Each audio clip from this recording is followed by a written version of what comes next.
Hello? Hi everyone. Can you see me? Am I in the right place? I kicked the desk. Can you hear me most importantly? You can see everything shake around. You can imagine my knee hurting. But, above all, are we live? Onto a remote that hopefully still works. But hey, we're here for a recap and stuff.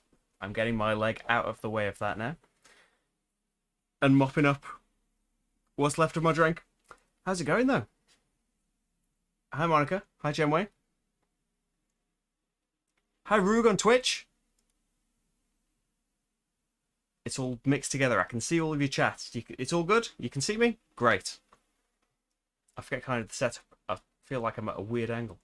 But we will press on. It's been a good month, hasn't it? A lot happened in July. I like doing the recap list because I always think at the end of every month, like, oh, did I do that much? Yeah, I did. Quite a bit. The video's choppy again. I wonder what is happening because it can't have been the heat anymore. Is it like a consistent? I assume it's a consistent thing that you've told me about it. But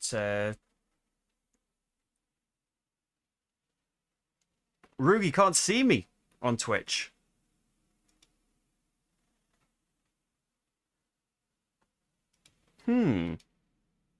Twitch says it's unstable as well. Bear with me a second. This worked last week. I will restart the stream. I'll be gone like 30 seconds or something. I will be back. Hello? Am I back? Can everyone see me? Am I now there on Twitch? I think yes. You can see the fans effects and stuff, but I believe you can see me now on Twitch. It doesn't say it's unstable anymore. Let me come back to the YouTube window. I'm live on there, right? I think everything is kind of okay. Let's turn the camera a little bit to get me in. The wire that the camera is on is really unyielding and wants the camera to turn back to that way. Yes, it is me. It's my fault. I've messed with something that I shouldn't have. I sometimes record playthroughs with this. And yeah, change the wrong setting. I changed the streaming numbers instead. But hey, it should all be okay now. It shouldn't be choppy anymore. And I'm really glad that I realised that that was the issue with it. I hope it's not choppy. So yes, this is going to be going over July and stuff, all of the videos that happen in July, and I do a vote every month on my Patreon. It's patreon.com/slickerdrips. If you'd like to help the channel out, help me keep going, help me make more, then you could head over there. That would be amazing. But yes, after I finish this, I'm going to be starting the monthly playthrough vote. So I'm going to go through all the stuff that happened in July. Then we'll talk about the vote options, and if you've got anything you would like a playthrough to happen of, especially things that we've kind of mentioned around here in the past, then yeah, it's not the time any year, let alone this year when things are kind of questionable when they're going to come out and stuff. Generally, less stuff comes out in the summer, so there are kind of things on the horizon I'm very excited about. I don't know when Seize the Bean might arrive, but I went on about that in the Q&A. Really excited for whenever that comes, so that is going to jump to the top of my list whenever it arrives, and some other stuff that I've got kind of vague FedEx notifications about. But yes, generally, put things on the vote that I know are going to be here, and that I haven't already said, yes, there will definitely be a playthrough of that. So that will be afterwards, and if you're on the voting level of Patreon, then that post will go up just after I've finished here. Hi Jamie, YouTube seems good. Good. It's a relief that that seems to have been fixed now. Yeah, I thought, well, like, when it first started happening, it was really, really hot. And it had been happening to Paul as well. Maybe Paul messed with the same wrong setting that he shouldn't have. No, don't mess with any of the numbers and things. Just leave all of it alone and keep it all working. So yes, we don't want to just see a monitor that's not being used and the dusty side of the playthrough desk. let's look at the videos then. So I will update this afterwards with links for everything, but you can see if there's something you're so excited about you would like to leave the recap and go and watch the playthrough for, then yeah, it's all up on the channel. As far as I know, if you notice something that isn't up on the channel yet, something's really gone wrong. But yes, there is posts on social media as well every Monday of what I'm going to do that week, playthrough-wide. There's going to be playthroughs of Hadrian's Wall, the solo campaign, on Thursday night, as voted for by patrons last month. And there will be a playthrough of Excavation Earth solo on Friday as well. So they will be pretty cool. And I keep forgetting to mention this, apart from just in kind of normal live streams, that there is a shirt, there is a Space Marty shirt available on sirmeeple.com. Tim from Sir Meeple has designed this shirt along with Rach's Space Marty design.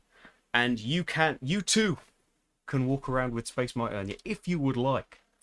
It does end up supporting the channel and stuff in a small way afterwards, but I'm really excited that there's actually a thing together, because we tried to make shirts and stuff. It never really worked out. But yes, Tim knows what he's doing, which is more than can be said for me shirt-wise. So, let's go. What happened in July? Because I've made this and then promptly forgot everything that's on it. Here we go. And if I remember to press all the buttons, well, you can still kind of see sparks and mulligan and no hair. So, Sleeping Gods concluded. Not to spoil anything, but the last part of the campaign that started with the big playthrough and carried on through multiple live streams concluded at the start of the month. Maybe there'll be another Sleeping Gods campaign one day. Although, going off the last month's Patreon vote, I think, it seems the votes say we've had enough Sleeping Gods for now. I get that. There was plenty of Sleeping Gods. But yeah, you can see how that whole thing went. Circadians First Light is from Garfield Games and designer Sam McDonald, who is the co-designer of all the West Kingdom games. And this, we are exploring space. You can see in the thumbnail there, the great big world we're exploring, trying to get crystals and water. And you are trading things as well with the species that are already native there. Building buildings, dice placement, making the dice more powerful, giving you a bit more agency over the dice. It's I played the solo version of it, as you might guess by that great big solo thing that's there. Nice thing to say. But yeah, the bot is challenging. There are different difficulties of it as well, but really, really easy upkeep. Just draw a couple of cards and it gets more powerful as the game goes along. Really good little simulation of another player with very little upkeep as well. Really, really enjoyed it and finally got around to it as well. It's why I ended up putting it in the vote, and I'm glad that it did well, because yeah, it's really good and I've been hanging around. Mercado de Lisboa is from Vital Lacerda and Julian Pompa, who co-designed the solo version of Big Lisboa together. This is, I think, Vital's first, shrunk down kind of filler game. It's still, really, it's still thinky, but it's not in kind of the overhead of what you need to do on your turn, or these things interlinking into these things. It's kind of, if you've played Lisboa, the streets, the shops of the game Lisboa, stripped out and simplified a little bit. So you are putting stalls in this grid on the middle of the board, and you are putting customers out at the ends of the rows and columns that will score those stalls in there. So you're trying to make stalls score that are good for you and not good for other people, and maybe trying to see what they're going for and block enough spaces they want to place things in, or put in not so good customers in place because you see they're about to put something in that's going to give them a massive payday. I think, oh yeah, I saw something after, because we thought this was in our play, 2 players. We found it, I really like the design, but the actual experience of playing way too mean for us. And we are, if you see my videos before, very kind of extreme on the Care Bear end of things. But for us, it was definitely way too mean.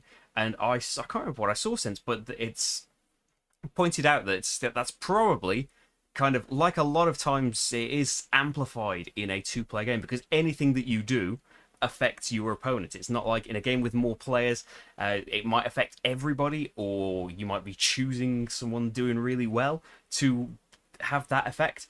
In a 2-player game, you've only got one choice, and it's always going to be that person. And so, yeah, it does feel like a bit more of a targeted, aggressive game, because it's all about seeing what the other person's doing, blocking what they are doing. I bet that's not the case at higher player counts, but hey, it's more Vital Lacerda, and I'd like to see more team-ups with him and Julian as well, because I do love that solo mode of Big Lisboa. I keep getting lost in these descriptions. Move on. Nations. I absolutely love Nations. My favourite civilization game. Not that we play that many, because, as I mentioned before, pretty big Care Bears. Usually of the 4X genre, which Nations isn't really, I know that, but of the 4X genre, one of those X's, Extermination, tends to be something that puts me off trying the game in the first place. But Nations, we're telling the great big story throughout the ages of Nations. I used the Dynasties expansion as well, which gives you loads more player boards. You can go into Revolt and change your player power throughout the entire game. But as always, loads and loads of cards. There are so many cards in Nations that it can, it can affect the game a little bit in kind of look of the draw way, but generally you are just seeing a whole host of different cards every time. I really love the progression through tiny baby steps, earning a couple of resources at a time, to just making massive waves in the final era. Even though it's just controlled by a die, the dummy player is, especially in this playthrough, was absolutely fantastic at getting in my way and doing exactly what I wanted to do. Just before I wanted to do it. But most of all, it's especially having kind of looked back in the last few months at some of the things that I did originally on the channel, it's kind of shocked me in some ways to see that, oh wow, when I did that playthrough for Nations 5 years ago, that's the last time I played Nations solo. Seeing everything happened 5 years ago now, so it was good to get back to it and at least try and do well in it. I don't think I ended up succeeding, but that's often the case. It's the attempt that matters, right? What happened next? Tawantinsuyu, heavy David Tortzi game from Board and Dice, where it's a worker placement game with a difference. See on the I'm pointing at the wrong side, aren't I? It's not mirrored. It kind of is though. But see in that pentagon there are different tiers of it, and you place workers in those tiers. You will be adjacent to different actions, and how many actions you get matters to the color of the worker that you place, the color of adjacent workers. You can sometimes pay to get more actions, but yeah, it's all about kind of tactical placement of those workers and then what you do with your actual turns in this. This is a more involved solo bot, as if you've played David's games and David's solo designs. There's there's kind of upkeep to begin with, there's rules overhead to begin with, but once you kind of get into the flow of it, you see how well they work. I did play against kind of an easier difficulty bot in this, and you can see how well I might have done against him. But it's a very unique game. It's hard to really explain that. It's got this strange worker placement, and you have to play cards that match the space that you want to go into, or you can spend special resources to let you place in there as well, and you are trying to have fights that give you majorities in these sections in the board. You're trying to go up a temple track. You are trying to build buildings that will produce for you or give you powers throughout the whole game. Yeah, there's a lot going on. You can check out the solo playthrough for it. Lions of Lydia is from designer Johnny Pack. I think the first game of his I've actually gotten around to. I've heard great things, and I really enjoyed Lions of Lydia. It's kind of a stripped down kind of tableau building game that on your turn, you see in the center of the board there, you have all of these colored meeples. We have them in our bags at the start. It's kind of bag building, but there's always going to be the same number in your bag, so yeah. But yeah, you draw a color out and you place it at one of those 4 gates. Depending on the colors that are already there, the color of the gate and the color of the worker you put there, you'll get a certain amount of resources you want to try and double up.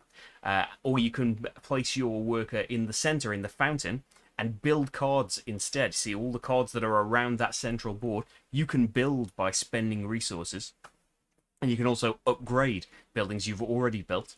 The base game was quite enjoyable, but it comes with like 8 mini expansions, and you can keep turning a lot of them on. And there are a few of them. I think the ones I chose in the playthrough, I think I played with 4 of them in the playthrough. And I'm pretty sure all of those 4 I would not play without. It's like giving you a bit more choice when you choose your worker, so it's not just what you drew from the bag. Always letting you choose from a couple of different areas of the card things. Yeah, they're fantastic little extras. That it's cool that you can teach the game in that stripped down way to begin with. but it's amazing that it's got those extra options as well. You're like, hi Moran, I think it's, I can't see what game you liked, but I'm glad you liked it. I hope you liked the video. Monica, you had 108 plays of 57 games. I am definitely slacking in my play count amount. I need to keep up. Although I need to keep logging things as well, because I've got no idea what my actual play count is. I need to get back to it. I think I was saying in the Q&A, I would, like, ideally, I would love to be doing that again, but I can't seem to get in the mind frame, in the kind of habit of doing it like I used to, for some reason. Funny Pages is a bit of a strange playthrough, because it's a puzzle game from, I've done videos before for Enigma Emporium. They do these, they've been postcard games before this. Oh, and it was in, like, all puzzles hidden in a deck of cards and stuff. But yeah, this is kind of taking the inspiration from the Funny Pages, the comic strips that are in newspapers, and tells a story, as with other Enigma Emporium things, tells a mystery story throughout these puzzles, and you are trying to basically you're trying to find what the puzzle is. It will sometimes involve your real world research on the internet and stuff. But yeah, it's got hints which, if you're like me, you will need. But in this playthrough, I was sent a special promo pack that had I think 7 extra pictures that aren't part of the full game. But we went through that, and you can see how bad I am at doing puzzles, especially even worse, trying to do them live and under pressure. But yeah, if you would like to see what Funny Pages is about, you can check that out. I meant the Circadians art. It is, I really like, is it Sam Phillips' art? I should look that up now. Because he did the art for Hadrian's Wall as well. I really enjoyed that. Yes, Sam Phillips is the artist. Oh, it's got a different cover on Board Game Geek. Circadian's First Light now.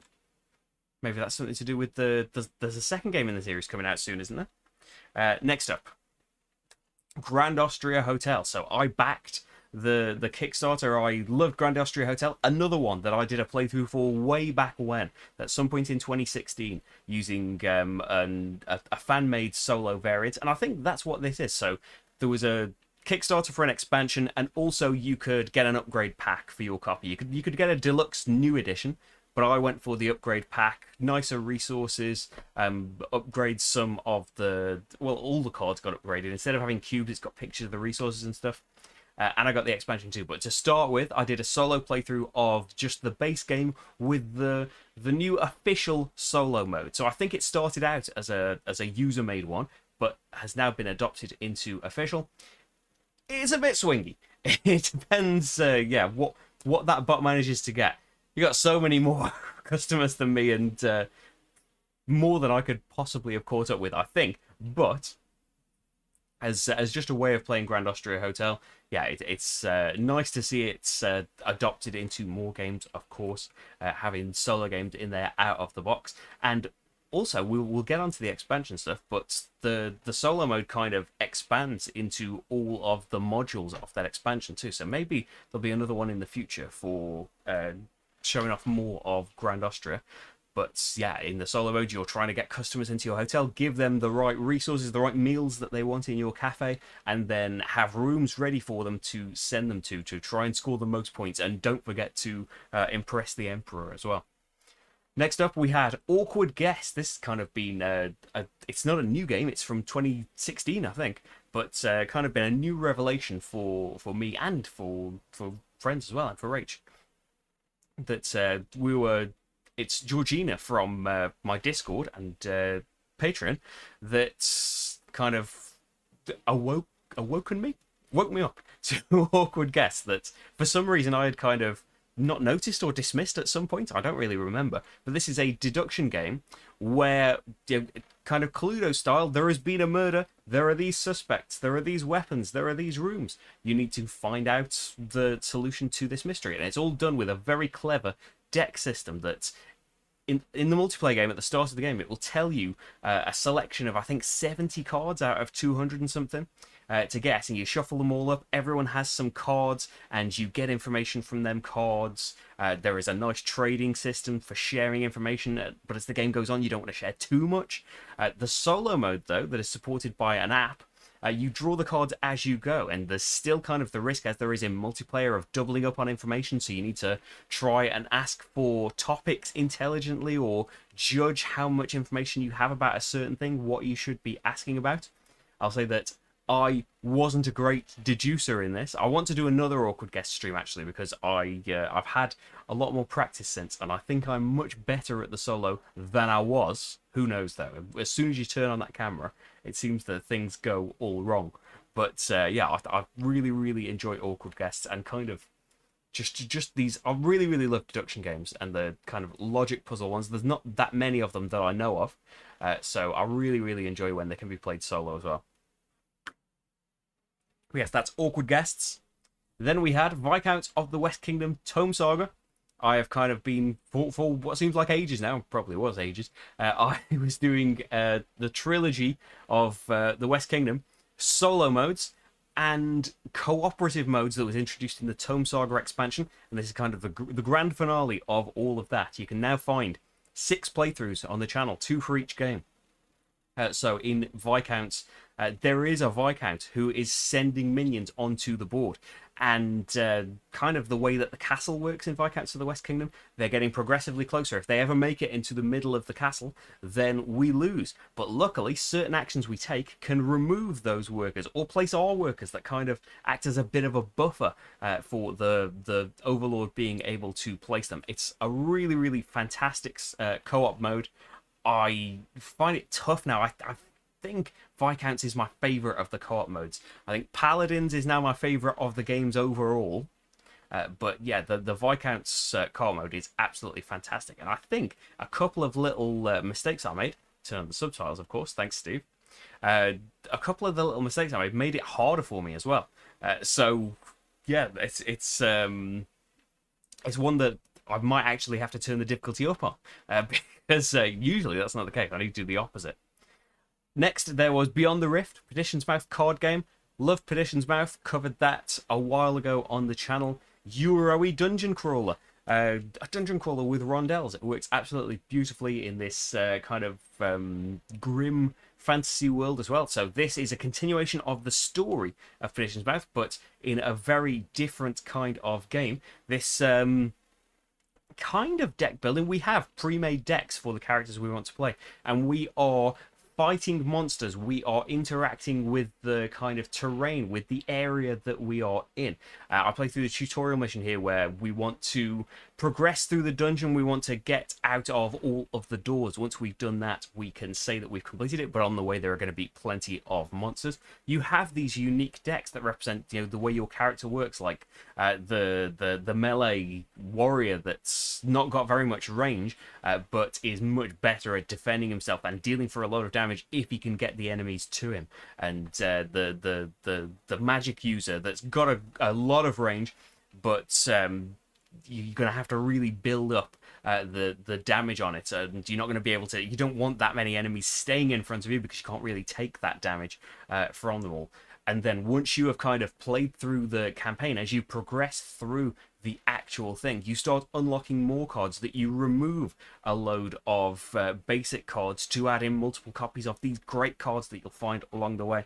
I think it worked absolutely beautifully. That's on Kickstarter. About any of the Kickstarter ones, I was paid to make the playthrough video. Feel even though the conversation comes up every now and then, and the instigators of the conversation may be very well-paid contributors to video game websites, but it's always worth saying in it. Just in case. Back to deduction though. Black Sonata. I should have my drink on a different desk so it doesn't wobble this one. That's it worth interrupting the video for. Black Sonata is another one I've been meaning to get around to for ages. This is a solo-only deduction game, and a solo-only hidden movement game. So Shakespeare's Dark Lady. Sorry, don't really know much Shakespeare to give you the ins and outs of it, but there is a booklet in the game, actually, that tells you how it all relates.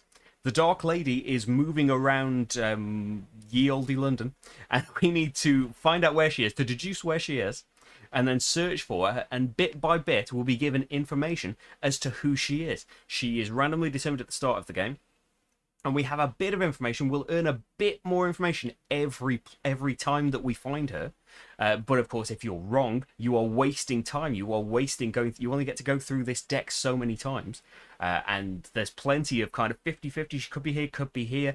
Plenty of losing track of her, especially as you found her more and more. There's more fog cards in the deck that will trick you as to she gets to move for free, and you have to kind of remember where she moved or just work it out once you pick up her trail again. It's yeah, it works absolutely beautifully, so fantastic. And there's an expansion that's been on Kickstarter that I've missed out on, but yeah, I played through a couple of games in that solo playthrough, and it's so clever for a start. Just how it's these are the deduction games, use apps, they're absolutely wonderful. Love how they work, but how Black Sonata manages it with this strange, cards with holes in its system, and look through the hole in the card for the Dark Lady. It works beautifully. Encourage you to check that out if you are keen on deduction games, and you can always play it with a group if you'd like to, and just work together. Hi Michael, the key to deduction is a Deerstalker cap. Exactly. Where would Sherlock Holmes have been without that Deerstalker? Monica, yeah, you were playing along with Black Sonata, right? We'll do another one of those one day. So Grand Austria Hotel came back with a full 2-player playthrough that was a pre-recorded one, where Little Glass Marty and I took our hotels head-to-head with all of the expansion, all of the modules from this new expansion turned on. So the modules are the ballrooms that you can see at the bottom of the board there. You, as well as sending people to rooms, you can now send them to ballrooms for scoring bonuses every time the Emperor comes, and if you can pay enough champagne to get them into the better parts of the ballrooms, better rewards. And there are different ballrooms every game you can play with. There are celebrities. Some of the standard dice are replaced by coloured dice that you have to pay money for, but they will give you a celebrity tile that will give you a special power for the rest of the round. Okay, remember all of these. I can't remember what number 3 is. Oh, number 3 is hotel entrances. So now you can have special powers. Each hotel has a different starting resource set and has a different ability. So I could change the columns that the dice were in. Before I chose an action, I could move one die into that column to make it a bit more powerful. And I think Marty's was, based on the total of the 2 dice he drafted, he would get a special reward. He would get some money, or he would get some food. And so that would influence which action he might want to take to influence that total. And then number 4 is start player. So instead of the horseshoe turn order, so it's like player 1 2 3 4 4 3 2 1 chooses a die in standard Grand Austria Hotel. Fantastic. At 2 players, absolutely fine. But in our experience, playing it at 4 goes on a bit, just because of the the perception of when your next turn is. If you're playing 4 players and you are player 1, it's absolutely ages before your second turn. But this adjusts that. You can just play it in normal turn order. So 1 2 3 4 1 2 3 4. But there is a key that can be claimed that will make you first player next time. In games with higher player counts, the people that have now been kind of put at a disadvantage because of that will get a little bit of money right then and there. So you might be helping people in the middle of the round by taking that. And then module 5 is just more stuff. It's more staff cards. It's more objective cards and tiles. All of that is turned on in the playthrough. Divinus is the latest on GameFound. Always about to say Kickstarter when I need to be saying GameFound. But the latest game from Lucky Duck, which is a dice placement game and tile laying game from Philip Milunsky, who designed Destinies that was on the channel last month. And games I didn't realise. I'd kind of thought there were 2 separate designers and not really put the pieces together myself. But as well as loads of recent games that have done really well, CV and Capital, both games from a few years ago now that I absolutely love. And so some of that cool tile laying stuff from Capital, which I think is now called Warsaw, right? heads over to Divinus. So this is a legacy game as well, a competitive legacy game. I played through the first 2 scenarios of there will be 12 in the final game. But yeah, there's 2 full playthroughs for this for you to see how the game evolves from quite basic in scenario 1, but even from 1 to 2, you'll see how much gets added to it. And 1 is kind of teaching you the basic. This is how you use dice to get tiles. This is how you place tiles in your board. Try and meet these goals. And then scenario 2, suddenly there's a load on there. I won't spoil it in case you absolutely want to be surprised. But yeah, Divinus. Check it out. Then on the same day, I think, on Mars, Alien Invasion, I just about managed to get a playthrough up in time. This was kind of a more of a last minute thing.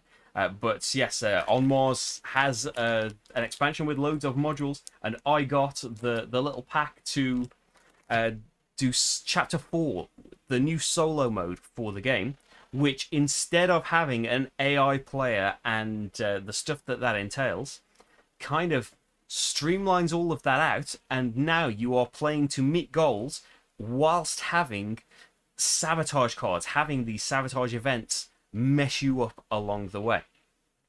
And I'll say since then, kind of joked with Vital that it's kind of hardcore mode because I made too many of those sabotage cards happen as well. Not loads too many, but too many.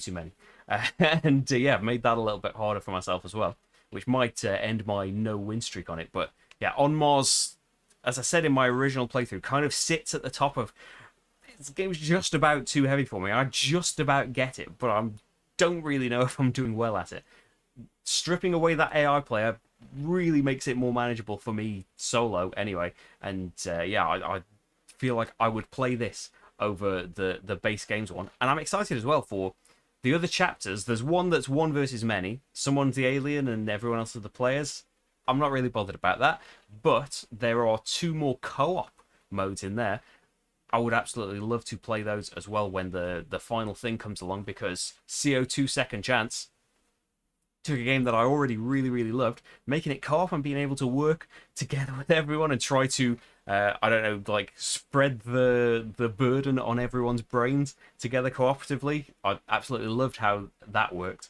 So I'd really like to play the cooperative ones eventually, but for now you can see a solo playthrough with the prototype, at least, of Alien Invasion. I believe now it's finished on Kickstarter, but if you'd like to check it out, it's there. Kingdomino Duel is one that I've been meaning to do for a while and just kept slipping through. It is a roll and write version of Kingdomino for 2 players only, where instead of dominoes now, we have dice, as you might expect in a roll and write game. But you form the dominoes from dice that you draft, and you are trying to get particular groups, particular domains of adjacent coats of arms that are all the same, and have dignitaries. See the little X on one of the dice there? That's a dignitary. You want groups together of big areas because you multiply the size of the area by the number of dignitaries in there. That's all of your points for the game. So you want to try and draft the right dice, but at the same time, if you draft dice without dignitaries on, you progress towards these special powers on this top sheet that can really be the difference in the game. Absolutely great implementation of it for 2 players, and yeah, I love rolling rights. Then a Q&A. I'll look at us there. Rach joined me for a Q&A on Friday. We were a bit late last month. There will be another one this month at some point, and we'll try and do it a little bit later in the day. Things came up, we had to move it forward and stuff. But yeah, had a great time chatting with everyone there. Thank you for asking questions and hanging out with us for that. But you can watch the replay on the channel if you didn't manage to catch it live. And then I think there is one more thing. My Farm Shop, new from Rudiger Dawn, designer of Karuba. I had the list in my head before we started, but I've forgotten. He's designed loads and loads of games. I can't even think. I can only think of Raw, and it's not Raw. It's not Raw that I'm thinking of. What's the bidding game that I'm thinking of? Get these pages up so you don't have to look up things. He's designed loads of stuff, though. You probably designed something you've really enjoyed. Goa is what I'm thinking of. I knew it wasn't Raw, but Raw wouldn't leave my head. Las Vegas, Istanbul, Steam Time was fantastic. I haven't played Lux or Runestone, some of his more recent ones. But yes, this is for want of a better term, a Machikoro style game where the active player will roll dice on their turn, And based on the result of those dice, everyone will activate something on here, their farms. The difference is with this one that there are 3 dice instead of 2. And one of those dice, the active player will choose a new card for their farm. So your farm is constantly kind of evolving and shifting throughout the game, hopefully getting a bit stronger and better. And the 2 dice that you leave are the dice used to activate everyone's things. So there is more to think about in that, especially since everyone's got, burlap bags to change the result for themselves. There is more that goes into that decision now, because you are, especially at 2 players, when there's only one person to look at to see what it will be activating. You've got to think about not only the card that you want, not only the thing that you want to activate on your board, but what am I doing? Am I going to activate the perfect thing for you? Should I be taking something else to delay that, to get something for free when it's not me choosing the dice? Yeah, that's is a nice little twist on there. As a whole, though, I feel bad for harping on about it all the time, but I really enjoy Valeria in the Machikoro genre, or the Valeria Card Kingdom genre, as I will rename it. Hi, Legends DM. Thanks for watching on Twitch. And thanks for the follow as well. I'm mainly on YouTube's, but I'm also, I'm crossing the streams. I'm on Twitch as well. When it works, which I think I've fixed it now. It hasn't been working the last couple of times. But thanks for watching. We have just about gone through, that is July. So that was all of the videos that happened in July. You can watch them all on the channel. They should all be up now, all the live replays and stuff. There'll be plenty more coming. As I said, for this week, there will be a playthrough on Thursday night of Hadrian's Wall with the new campaign mode that wasn't there last time I played it. And there will also be a playthrough of the solo mode for Excavation Earth. Big, heavy market game from Gordon Kaleha of things like Post-Human Saga and Vengeance. David Tortzi of almost every game that comes out. And YU. And the solo mode is designed by Nick Shaw as well. Nick Shaw works with David a lot on solo modes, and they designed Roman Roll together, all sorts of things. Really looking forward to that. So, that's July. On to voting for August. So, if there is anything that you would like to be included on this vote, let me know. So, on Patreon, patreon.com/slickerdrips, if you would like to join in at this point and help out, the vote will be live throughout the month, though. But yeah, anyone at the voter level or higher can vote on the playthrough for the month. I don't just choose the top thing. I try and do as many as I've got time for. I know from last month's votes, I don't want to keep just putting the same things in the votes, but I know that Mystic Veil's Special Nemesis solo mode and Edge of Darkness did decently well, and I'd really like to see those solo modes. I haven't played those solo modes even myself yet, so I'd really like to find time this month for those, but I won't just keep cramming the vote with the same things. And as I mentioned, yeah, there aren't as many things kind of jumping out at me on release lists and stuff to do playthroughs for. There are some exciting things that I'm hoping are on the way, but for now I'm not putting them on there. We're kind of looking back and I'm taking suggestions. If you have something you would like to see a playthrough for, then let me know. And there is still time, because I haven't done the post yet for Patreon. There is still plenty of time to get it added onto the actual vote. But the ones that I've got, including a couple of suggestions, will this work? If we can, oh dear, not oh dear, I pressed the wrong thing. If we can get my little browser window up, here are the options that I'm thinking of so far. Sorry, Sparks, you're going to be covered by a thing, I think. Nope, the browser's not going to appear. There it is. It just takes a while. So, Vienna Connection. This is from Portal Games, based on the detective modern crime board game engine.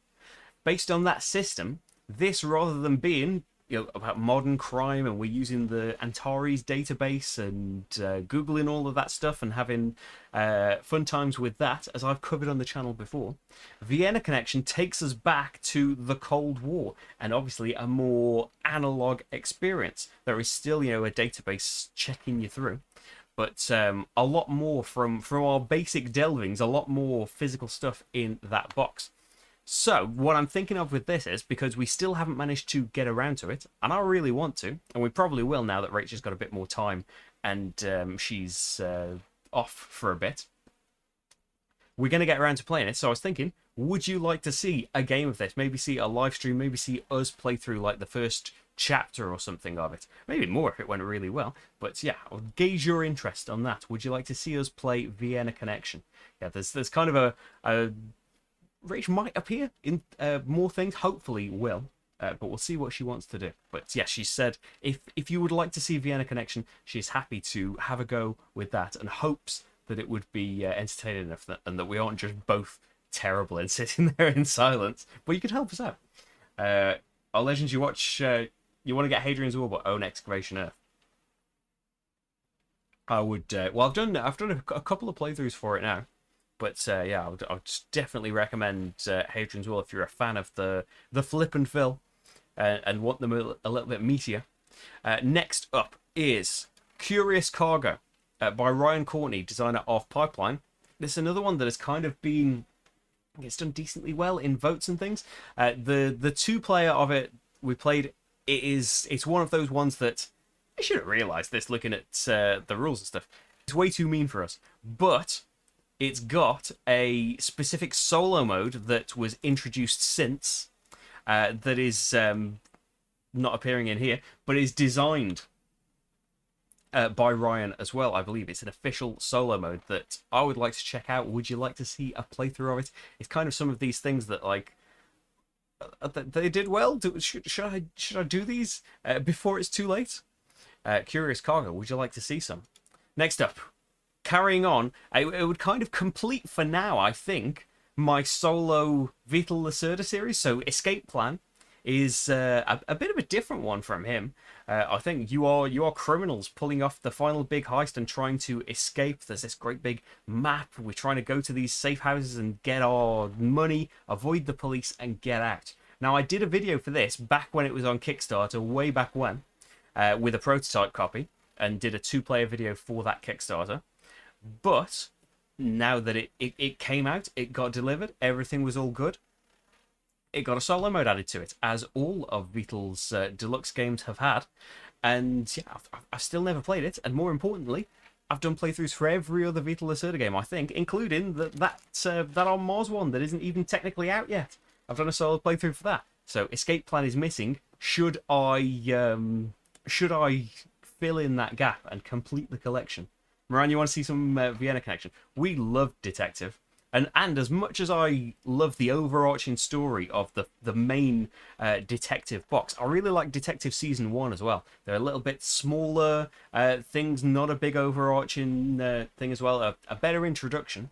But I think Vienna Connection's got that overarching thing as well, that if we can play them quickly enough after each other, then that's going to work really well. Monica, fun and games when you're a villain. You'll lock up. I still haven't played Lock Up, so that's part of the roleplay universe, isn't it? It's a different designer. Is it actually Stanislav Kordonsky? Stan Kordonsky, who is the designer, co-designer of Dice Hospital, and designed a game that another one that I hope is coming up this month. Shadow Kingdoms of Valeria, that I think as another one that did decently in the vote, but I didn't have time for. Absolutely fantastic dice drafting game, a standout entry in the Valeria series, and I did a playthrough back when that was on Kickstarter as well. Then I need to get out of the tab, don't I? Next up, so thanks, Steve, for your requests.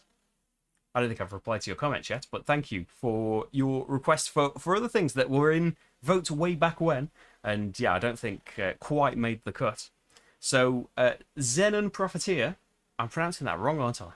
I found out I was pronouncing it wrong when I did this is from my top 10 overlooked games that I did. I think Xenon Profiteer is a fantastic deck builder and a very different, a very strange kind of deck builder, where you start off with your deck made up of all of these elements, and you are trying to siphon out everything else. You're trying to rid your deck of all of these rubbish gases to try and get to the sweet Xenon I can't remember how I'm supposed to pronounce it now. All I know is I found out I was pronouncing it wrong, but I can't remember the way I was pronouncing it first to realise that. Either way, it's a fantastic, different deck building game, and one that's, yeah, I don't think gets enough attention. It's from 2015. Wow, time flies. Would you like to see some Xenon Profiteer?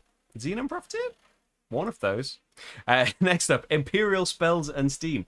Absolutely fantastic train game for space reasons more than anything, but also because we love this so much. It's one of the reasons that this is our train game now, rather than, well, this is our huge box train game as well, rather than Railways of the World. As much as I really, really enjoyed that, Empyreal Spells and Steam makes it so rather than being the kind of standard placing down bits of track, managing all of your money and stuff, this brings magic and spells into the mix. So we have, if we can see our player boards here, so you have stops on your player board, and you will have your conductor on there. You can move a couple of spaces and pay to move more if you've got enough gems to do it. And they tell you spaces on which you can place your trains, which kind of simulates track, and you will add to these. So you'll be able to do more and more things on your turn. You'll have a special power as a conductor.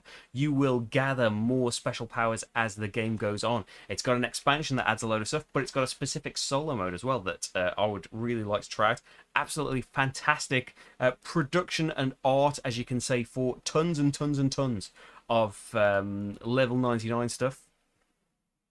Like Millennium Blades. Seen all of that beautiful art in Millennium Blades. But yeah, would you like to see some Imperial? Because I think it's great. Next up is another one that's... This is getting a reprint soon, I think, from Capstone Games with more stuff in it. But Lux Aeterna, I picked up the last Essen that there was. And this is from Tony Boydell, designer of Snowdonia, of Alubari, of Guilds of London, of Plenty. This is a solo-only repair your spaceship before everyone dies kind of game that shamefully is still on my shelf of opportunity. Yeah, I still haven't gotten around to yet. I will fix that, but would you like me to fix it on camera? Or would you like to see a playthrough of it? Because yeah, I believe it is getting a fancy new edition, and like there's another game or something coming up for it. Anyway, yes, right my wrong. Vote for Lux Aeterna. Vote for any of these though. I'd be pleased to play any of them. Next up is NEOM, another one that I did not get to when it first came out. I heard great things. It's from Lookout. It's a beautiful city building game. Couldn't think of the word city then. It's a beautiful, clever city building game, but it had this this kind of disaster thing. Great in its SimCity influences, I'm sure. But it had this thing that would end up kind of mean that you would choose where it went on other players' boards and things like that, I think. But later on, that got kind of patched out. If you would like it as a variant, you could play without any of that stuff. And you could play solo without it anyway, I believe. So yeah, I heard about that, got excited, picked up NEOM, and it is one of those games that is just sitting there pleading to be undone from the shrink wrap. Should I do it? Would you like to see some NEOM on the channel? Next up, Clans of Caledonia. Another one it's kind of shocking when that was on Kickstarter and when I did a video for it all that time ago now. I think Clans of Caledonia is absolutely fantastic. I would kind of have to play it's not part of the family, it's not from the same designers, but it's kind of inspired by, in some ways, the Terra Mystica kind of thing, but it's got loads of its own elements to it as well. I did a 2-player playthrough for Clans of Caledonia because that's what I had with the prototype, but this I know I keep going on about solo, and I'm very happy to do 2-player playthroughs if you express your preference when you're voting. Glass Marty's always ready for another challenge. But yeah, this has got loads of solo modes. It's got like an official basic, I think, like beat your score one in the box. It's got a more complicated AI one that uses a website, and it's got a fan-made one that uses cards. Have you played the solo variants? Which one is the best? Which one should I do?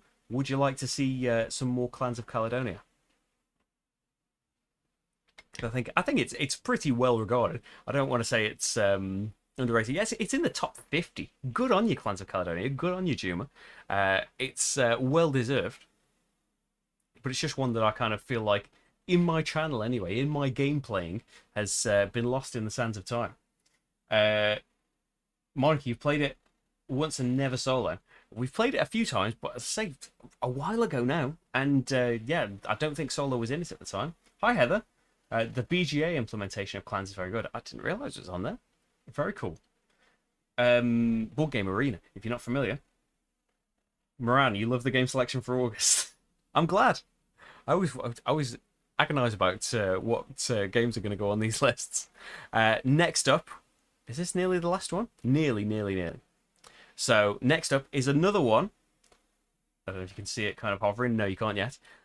Another kind of oldie. Lewis and Clark, The Expedition. Another one that I have never played solo. We haven't played for probably 6 years or something. Another one that I have, that I remember enjoying, but at this point do not remember very much about at all. I know it's got a new version. I've got a little box that you can kind of see on a shelf there that updates it. I don't know if I should do that or what this new version entails or something. Help me out. Should I refresh my memory on this? It's one of those ones that loads when we moved and when I keep getting all these new games and the shelves keep filling up, especially because I keep putting dolls and records in front of the games rather than more games. Yeah, space fills up, things need to go. But Lewis and Clark is one of the ones that I don't remember what exactly, but I remember something special. I remember something I would like to experience again to make sure before we make an actual decision on this. It's part of that. Yeah, I can't, like, the Game Shelf and Board Game Ramblings do their own takes on, you know, Keep or Cull, playing through your collection and deciding which ones you still like. Because some of these, you know, we got years ago and we're kind of different gamers now, or have got different tastes. So some that we've gone back to, like Brussels 1893, fantastic game, not for us at all anymore. Yeah, I would love to go back to more and more of these games and not only refresh my memory, but see, like, are these still for us? Are they as fantastic as I remember? A lot of them are, but is Lewis and Clark one of them? And finally, take a breath. Finally, this is just more a question because it's been covered plenty earlier in the year. Mage Knight board game. Would you like to see it? Is there still an appetite for more Mage Knight? It's one that I keep meaning to put into the weeks, and it always, like, I wanted to do it this week, but I needed to do other things instead.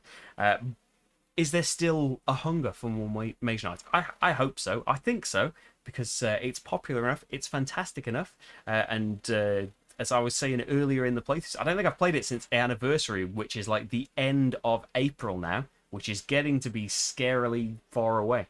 And I was playing Mage Knight regularly to keep up the rules and everything in my head. I've got loads of stuff. I've only played it, I think, with the basic base game. I can throw in expansions on there. You know, there's the Lost Legion. There's Paul Grogan designed a couple of expansions for it as well, an extra character. Is there still an appetite for some more Mage Knight in there? Let me know in the voting. Let me know in the comments there. What do you think about any of these? What new games have come out that you're shocked aren't on this list yet? Bear in mind that some of them might not. Like, there was a couple mentioned in the Q&A that have only come out in America so far, or just in Target or something. Some things just haven't made it here yet. And yeah, if the makers of the game haven't been in touch, I probably haven't got an early copy. It's almost definite that if they haven't been in touch, I'm not going to have a copy before it gets widely available in England. But yeah, there are some cool things coming up as well. There are... Oh, no, I'm in that scary area where I don't know if I should say that. But there are things on the way that I'm pretty excited about. I know I went on about it loads in the Q&A, but I really, like... This is... I want to say as well that as much as I'd like to make it clear and stuff when I was paid for videos, I did a video for this way before I ever got paid for things. It was fairly early on in the channel. It was like getting on for 3.5 years ago that this was on Kickstarter. So, you know, yeah, they've had their delays, they've had their issues, but yeah, I've always had faith when I can understand people getting frustrated and all that stuff, but I've always had faith that they've always been very responsive, very attentive, and things just went wrong.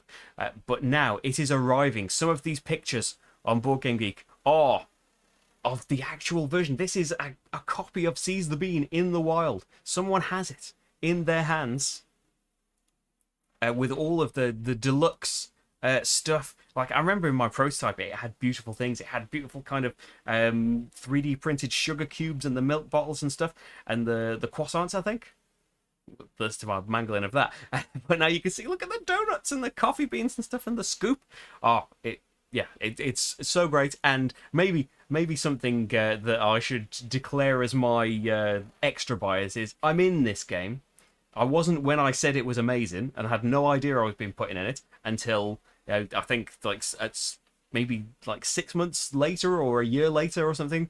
Dylan, the co-designer, and Mr. Quality Beast just kind of sent me an email out of the blue that's put me in it. I don't think my video is going to be... Well, it's not in my video, but I don't think my picture is going to be anywhere on there. But yeah, if you've got a copy of Seize the Bean, or you've got one on the way, you can see a younger me with I think, was it Space Marty back there? I think it's Cowboy Marty. Sheriff Marty is on my shirt in the card. But yes, that's another extra level of how much I like this. So I should probably say, this has got nothing to do with anything. This isn't in a vote. I know that I'm getting a copy at some point after backers, rightly so. But yes, at some point this will be coming up, and I want to do 1 million playthroughs for it. It's got solo modes with difficulty levels. It's a great competitive mode, and part of the thing that's kind of held it up for so long is that so much stuff got added to it. You play with a selection of customer groups and stuff. So many more got added along the way in stretch goals and stuff. But yeah, you're running a coffee shop, and find a picture of just, you know, like your player board. But yeah, you start off quite basic. There's the player board. You start off quite basic, just earning a little bit of stuff. And as you place your worker, you just get a few mil, or just a scoop of coffee. But later on, you can put more cards down there that enhance those actions. Your deck is a deck building game where your deck is your customer queue, and you are trying to serve the customers. If you serve them, they'll give you good reviews, which are points. If you annoy them too much, they'll give you bad reviews. And I think they've all got like quotes from the backers on there. Yeah, it's a lovely memory anyway of doing a video for a game that I've massively enjoyed, and like a first time creator on Kickstarter and all of that stuff. But I think aside from any of that stuff, aside from the beautiful milk cartons and stuff, I absolutely love Seize the Bean. And at some point, I don't know if it'll be this month, but whenever I get it, you'll hear about it, and there'll be live streams aplenty, I hope. Hi Anne on Twitch. I'm sorry I'm delayed in my recognition. My multi-stream is a little bit slow, but thank you for watching. But I think that is it for August's upcoming, the recap of July. I will, if you're watching this back later, there will be links in the description. It's difficult to do live unless I do big silences where I'm copying and pasting things. But I'll put links for all of the videos that I mentioned in the description. I will be squirreling away at a vote post for Patreon. So if you are a patron, that will be coming up very soon if you're a voter on Patreon or higher. And if you're not and you'd like to be, patreon.com/slickerdrips. Oh, Monica, you're into the coffee game. Yeah, it's a goodie, as I remember. Like, for all I know, it could have changed massively in 3.5 years, but I don't think it has. I think it's just got more stuff than it had when I played it. I can't wait for it. Gonna be so good, I hope. But there we go. That is it for me now. I'll be back on Thursday night, 8 PM BST, and I will be starting my solo campaign of Hadrian's Wall. So it's the solo game, but there are extra twists and turns to try and progress along this campaign. Or Friday, I'll be on at 4 PM BST for Excavation Earth, the solo mode of that as well. But other than that, I think that is it for now. Oh yeah, I've never played Viva Java Dice still. That's one that used to stand out to me on the shelves at when we had a local game store, and I never got around to playing it. Coffee Roaster is absolutely fantastic. It's got a different version now, but I did a playthrough for that way back when, early on the channel. I haven't had Latte Throwdown, though, or Cafe. I need to catch up on my my coffee-themed games, but Seize the Bean is the one that I'm banking on right now. Thank you very much for watching this, everyone. Thank you for your support for another month. If you're on Patreon, or for watching and subscribing and all of that stuff, thank you very much for being with me, for making all of this happen, and let's have another month of great stuff, eh? Thank you very much, everyone, and I will see you very, very, very, very, very soon. Bye-bye. Bye-bye.